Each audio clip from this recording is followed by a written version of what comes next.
बहुत पुरानी कहावत है कि धैर्य कड़वा है लेकिन उसका फल मीठा होता है। जब आप बहुत कठिनाई और संघर्ष के बाद कुछ हासिल करते हैं तो यह खुशी कुछ अलग ही होती है।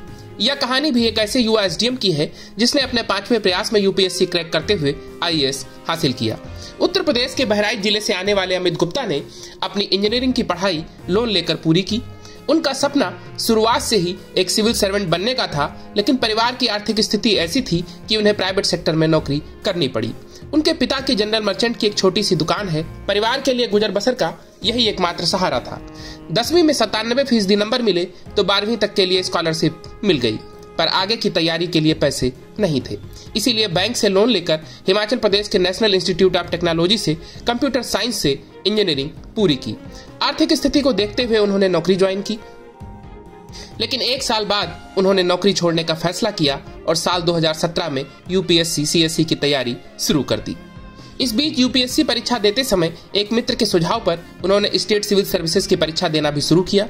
उन्होंने 2018 में बिहार पीसीएस को क्रैक किया और राजस्व अधिकारी का पद प्राप्त किया।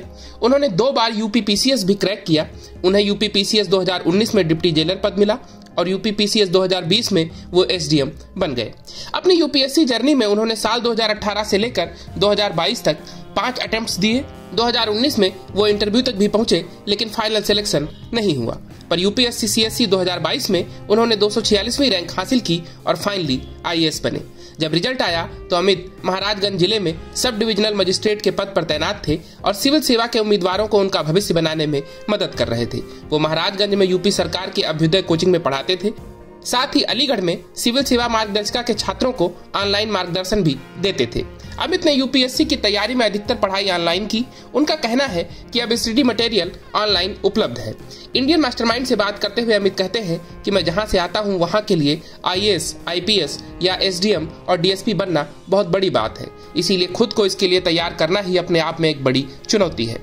एस्पिरेंट्स के लिए सुझाव देते हुए अमित कहते हैं कि जो लोग इस परीक्षा की तैयारी करना चाहते हैं उनके पास एक बैकअप प्लान जरूर होना चाहिए। इस यात्रा में कम से कम 2 से 3 साल लग जाते हैं। इसीलिए यूपीएससी सीएससी के साथ साथ राज्य सिविल सेवाएं परीक्षाएं भी देनी चाहिए ताकि उनके पास अधिक अवसर उपलब्ध हो सके। इंडियन मास्टरमाइंड के लिए अयोध्या सिंह की रिपोर्ट।